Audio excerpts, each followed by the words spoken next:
अस्सलाम वालेकुम। आज हम करेंगे एक्सप्लॉइट वल्नरेबिलिटीज़ का रूम। तो चलिए शुरू करते हैं विद द इंट्रोडक्शन कि आज हम इस रूम में क्या देखने जा रहे हैं। अभी तक हमने देखा वल्नरेबिलिटीज़ होती क्या है। आज हम देखेंगे कि ऑटोमेटिक तरीके से और मैनुअल तरीके से वल्नरेबिलिटीज़ को कैसे एक्सप्लॉइट किया जाता है। तो हम ओपन करते हैं ये वाला एरिया। तो सबसे पहले हमारे पास ऑटोमेटेड टूल का क्या मतलब है कि जैसे नीसिस इसकी एक एग्जाम्पल है, नीसिस वल्नरेबिलिटी स्कैनर। कि अगर आपके पास कोई वेबसाइट है या कोई IP एड्रेस है जिसे आप स्कैन करना चाहते हो, तो आपको क्या करना है कि सिर्फ इतनी हिस्सा कॉपी करना है और नीसिस को प्रोवाइड कर देना है। Then Nessus has a long list of payloads और डिफरेंट इसके पास मतलब मेथड्स हैं जिसके ज़रिए ये वल्नरेबिलिटीज़ निकालने की कोशिश करता है, एक एक करके टेस्ट करता है, हर URL को, हर एंड पॉइंट को, हर चीज़ को टेस्ट करने की कोशिश करता है। इसके दो वर्जन है, फ्री वर्जन भी है और कमर्शियल वर्जन भी है। In free version there are some limited payloads के जो लिमिटेड टेस्टिंग प्रोसीजर जो ये टेस्ट करता है, और कमर्शियल जो है वो is loaded with ton of intelligence. ठीक है, असल में जो वैल्यू है वो इंटेलिजेंस की होती है। तो जो उसका कमर्शियल वर्जन है काफ़ी महंगा है। ठीक है, अगर आप इंडिविजुअल हो तो आपको कम्युनिटी वर्जन के ऊपर ही रिलाई करना पड़ेगा, otherwise you will have to spend a lot of money. Advantages और डिसएडवांटेजेस क्या हैं ऑटोमेटेड और मैनुअल जो स्कैनर्स हैं उनको इस्तेमाल करने के। ऑटोमेटेड में आप एक दफ़ा प्रोफाइल बना लेते हो, सारी सेटिंग्स कर लेते हो, तो वो प्रोफाइल आप मल्टीपल जगहों पे रिपीट कर सकते हो। वो सेटिंग्स मल्टीपल जगहों पे रिपीट करके आप पेन टेस्टिंग परफॉर्म कर सकते हैं। पर इसका नुकसान क्या है कि ज़्यादातर लोग फिर इन टूल्स पे रिलाई करना शुरू हो जाते हैं कि यही हमें सबसे वल्नरेबिलिटीज़ निकाल के देंगे, मैनुअली हमें कुछ नहीं करना। ऐसा नहीं है। तो ये जो एडवांटेज दूसरा क्या है, क्विक है और काफ़ी सारे टेस्ट इकट्ठे चला सकते हैं। ओके, और नुकसान ये है कि ये इतनी ज़्यादा नेटवर्क की ट्रैफिक जनरेट करते हैं कि आईडीएस या फायरवॉल्स इनको क्विकली डिटेक्ट कर लेती हैं। ठीक है, तो उसके लिए आपको उसको कैसे कस्टम सेटिंग करनी है वो आपको देखना पड़ेगा। Automated scanners cover a wide range of different vulnerabilities that may be hard to manually search for. ठीक है, तो मैनुअली हो सकता है कुछ ऐसा एरियाज हो जिसको हम कभी भी एक्सप्लोर ना करें, बट ऑटोमेटेड वल्नरेबिलिटी स्कैनर्स क्योंकि they work like robotic systems, तो ये ईच एंड एवरीथिंग जो हमें नज़र नहीं भी आ रही उसको भी टेस्ट कर सकते हैं। ओके, तो और इसके अलावा अगेन वही बात है कि ये क्योंकि ये ह्यूमन नहीं है तो इसमें इंटेलिजेंस का वो लेवल भी नहीं है कि हो सकता है कुछ चीज़ों को छोड़ भी दें। ठीक है, ओपन सोर्स सॉल्यूशन जो हैं इसके अल्टरनेटिव जो हैं वो एग्जिस्ट तो करते हैं। ठीक है, वो एग्जिस्ट तो करते हैं बट बेसिक लेवल पे हैं, और अगर आप उसके यूज़फुल फीचर जो एक्चुअल यूज़फुल फीचर हैं तो उसको देखोगे तो वो उनके लाइसेंसेस काफ़ी महंगे होते हैं।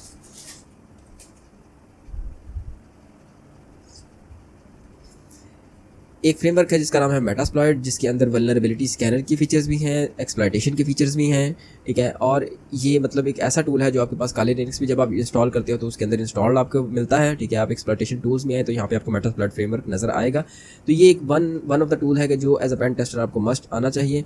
तो इस टूल के बाद आपको वल्नरेबिलिटीज़ की कुछ टाइप बताई गई हैं, जैसे सिक्योरिटी मिसकॉन्फ़िगरेशन है। इसमें क्या होता है कि आजकल जो एप्लीकेशंस बन रही हैं, वेब एप्लीकेशंस हैं जो भी हैं, वो टू सम एक्सटेंट जब डिप्लॉय की जाती हैं तो वो कॉन्फ़िगर की जा सकती हैं। जिस सर्वर पे डिप्लॉय की जाती हैं उसकी आप कुछ कस्टम सेटिंग्स कर सकते हैं। तो अगर आप वो सेटिंग्स ठीक नहीं कर रहे, उसमें कोई लूप होल्स हैं, तो ये सिक्योरिटी मिसकॉन्फ़िगरेशन का एरर है जो आपकी सिस्टम की एक्सेस अटैकर को दे सकता है। ब्रोकन एक्सेस कंट्रोल में क्या होता है कि अगर एक रिसोर्स जो है, जैसे ये मेरे अपने ट्राई हैकमी के अकाउंट से लॉग्ड इन हूँ, तो जो मैं चीज़ें इसमें कर रहा हूँ, जितने मैंने पास किए हुए हैं या जिस लेवल की एक्सेस मुझे इसमें है, मैं सिर्फ उतने ही रूम्स इसमें ओपन कर सकता हूँ। बट अगर मेरी जगह ये काम कोई दूसरा बंदा भी कर पा रहा है, मेरे अकाउंट में लॉग इन हो पा रहा है या मेरे रिसोर्सेज को देख पा रहा है या मेरी सेटिंग्स को चेंज कर पा रहा है, तो इसका मतलब कि इसकी एक्सेस कंट्रोल की जो सेटिंग है वो ब्रोकन है। ठीक है, इनसिक्योरिटी सीरियलाइजेशन में क्या होता है कि एप्लीकेशन, ये जो वेब एप्लीकेशन है, ये सिर्फ ऐसा ही नहीं कि इसके अंदर ये एक ही पेज एग्जिस्ट करता है, इसके अंदर मल्टीपल पेजेस एग्जिस्ट करते हैं। ठीक है, मल्टीपल मॉड्यूल्स होते हैं एक बड़े सॉफ्टवेयर के जो आपस में इंटीग्रेट होकर काम करते हैं। तो अगर ऐसा हो सकता है कि एक मॉड्यूल दूसरे मॉड्यूल को कोई डाटा सेंड कर रहा हो, तो अगर मैं कुछ सेंटर में जो है डाटा को चेंज करूँ तो दूसरी जगह पे जाके वो एग्जीक्यूट हो जाएगा। सही है, और अगर वो मैलिशियस हुआ तो सिस्टम एक्सप्लॉइट भी हो जाएगा। तो उसको हम कहते हैं इनसिक्योर डीसीरियलाइजेशन। और दूसरा एसक्यूएल इंजेक्शन, जिसकी वजह से हम डीप डेटाबेसेस के व्यू कर सकते हैं, डिलीट कर सकते हैं। तो वो भी एक काफ़ी कॉमन टाइप ऑफ अटैक है। तो वैसे एक ओएस फ्रेमवर्क है जिसमें टॉप 10 वल्नरेबिलिटीज़ हैं जो एक ख़ास टाइम पीरियड के अंदर वेबसाइट्स में देखी गई। ये इनका मतलब बाय नंबर ऑफ ऑर्डर के कौन सी कितनी ज़्यादा एग्जिस्ट करती है वेबसाइट्स में, तो ये ओएस के अंदर इन्होंने उसकी लिस्ट मेंटेन की हुई है। ठीक है, और अगर आप ट्राई हैक में चाहते हो कि आप सारों की सारी जो है उनकी एक प्रैक्टिकल आप डिमॉन्स्ट्रेशन ले लें, तो आप इसका ये वाला रूम ओपन करें ओएस टॉप 10, और इसमें आपको सारे की सारी जो है उसके प्रैक्टिकल लैब्स मिल जाएंगी और वो आप कर सकते हैं। ठीक है, ये देखें, ये टॉप 10 2021 है और ये टॉप 10 2017 है। अभी मैं इधर वापस आ जाता हूँ। तो अब इसमें पहला क्वेश्चन क्या है कि जी आप एक क्लोज डेडलाइन पे वर्क कर रहे हैं, पेन टेस्टिंग करनी है, जल्दी करनी है, कैसे करेंगे? ऑटोमेटेड स्कैनर यूज़ करेंगे, ऑब्वियसली यूज़ करेंगे। ठीक है, आप एक वेब एप्लीकेशन टेस्ट कर रहे हो और आप जो है डाटाबेसेस से डाटा इनपुट से रिट्रीव कर पा रहे हैं, तो ये कौन सी वल्नरेबिलिटी हुई? इंजेक्शन की वल्नरेबिलिटी, हम एसक्यूएल इंजेक्शन भी कहते हैं। अगर आप किसी दूसरे यूज़र को इम्पर्सोनेट कर पा रहे हैं, ये किस टाइप की वल्नरेबिलिटी है। ब्रोकन एक्सेस कंट्रोल मैंने अभी ऊपर भी दिखाया। अब हम देखते हैं मैनुअल जो एक्सप्लॉइट्स हैं उनको हम कैसे ढूंढते कैसे हैं, ठीक है। सबसे पहले जो वेबसाइट है वो है एक्सप्लॉइट डीबी के नाम से, ठीक है। इसके अंदर हमें सिर्फ यहाँ पे जैसे मैंने कुछ बताया हुआ सर्च क्यूरी लिखी, हम आगे देखेंगे कि मैंने ये वाली क्यू लिखी, और उसके अगेंस्ट अगर कोई एक्सप्लॉइट है जैसे ये एग्जिस्ट करता है तो हम इसे डाउनलोड कर सकते हैं, ठीक है। तो डाउनलोड करने के बाद आपको ये जस्ट अपने टारगेट के ऊपर चलाना है। ये इसके अंदर कुछ भी कोड लिखा है, उसको पता है कि इसको कैसे एक्सप्लॉइट करते हैं, आप इसको सेव कर लें, ठीक है। तो मैं देखता हूँ कि ये देखें जी 47887.py की फॉर्म में मेरे पास ये सेव हो गया। एक्सप्लॉइट मैंने ढूंढ लिया, ये कोई एक मुझे फ्रेमवर्क पता लग गया कि किसी चीज़ का ऑनलाइन बुक स्टोर 1.0 है, तो उसके अगेंस्ट मैंने उसका एक्सप्लॉइट डाउनलोड करके अपने पास रख लिया। ये एक वेबसाइट है जी एक्सप्लॉइट डीबी की। दूसरी वेबसाइट एक काफ़ी इंपॉर्टेंट है जिसका मेटास्प्लॉइट फ्रेमवर्क है, जिसे हम कहते हैं रैपिड 7। तो रैपिड 7 के अंदर भी सर्च के फीचर हैं, वहाँ पे भी आप एक्सप्लॉइट ढूंढ सकते हो अगर आपको यहाँ पे एक्सप्लॉइट डीबी के अंदर नहीं मिले वो एक्सप्लॉइट, ठीक है। तो थर्ड प्लेटफॉर्म इज़ कि आप गिटहब को सर्च करो, ठीक है।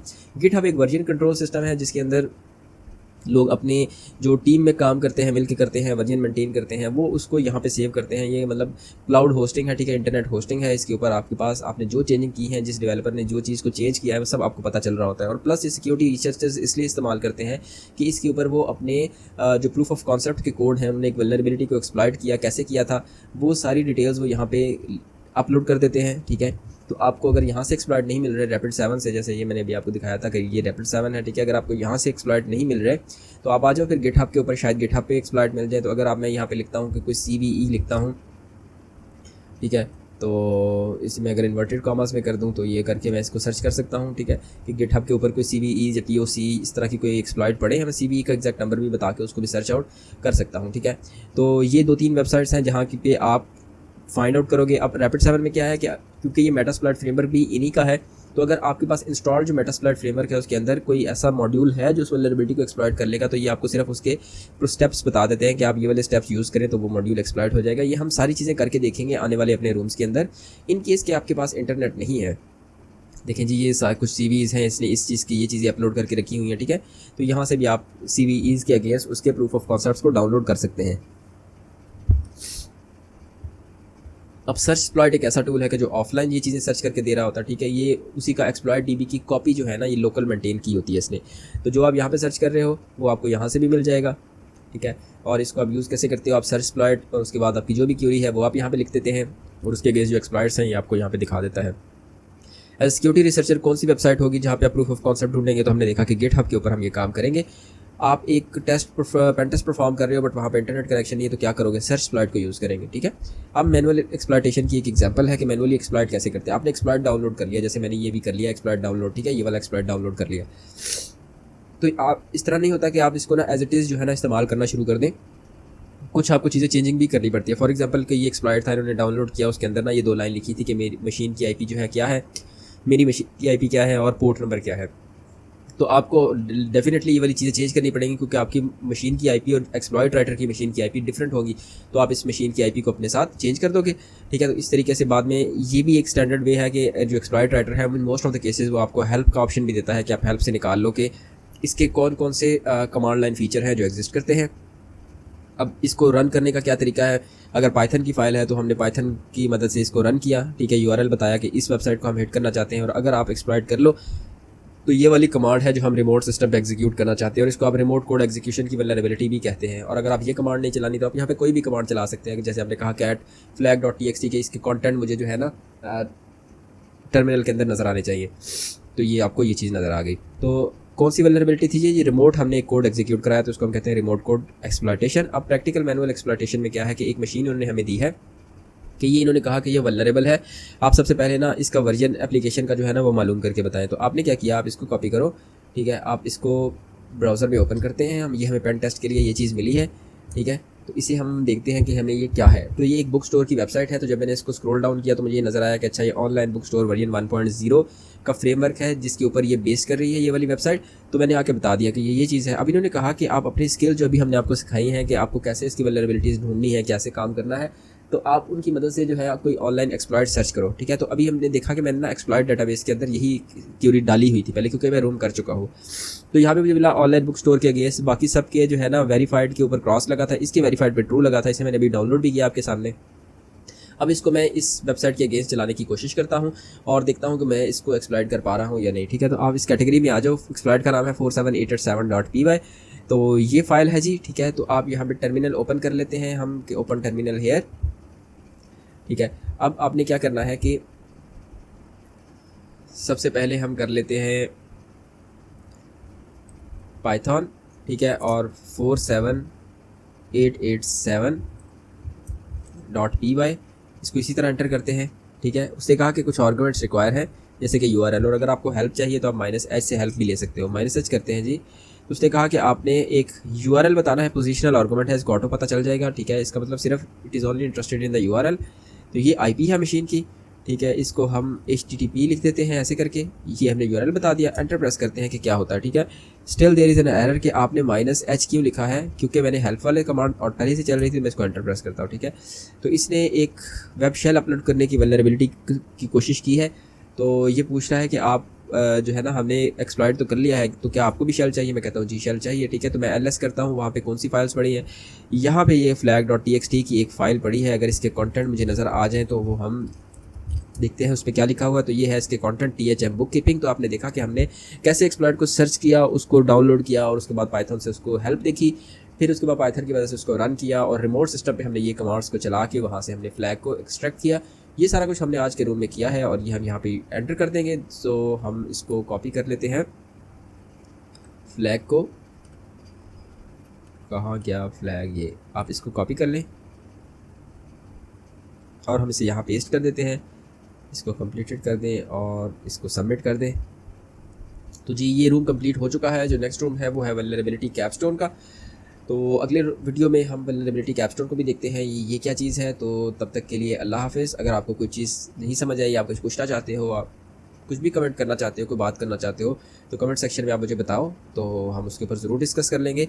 तो ये एक्सप्लॉइट द मशीन में अब देखें, इसके अंदर सिर्फ आपको डायरेक्टली चीज़ों को एक्सप्लॉइट करना है, ठीक है।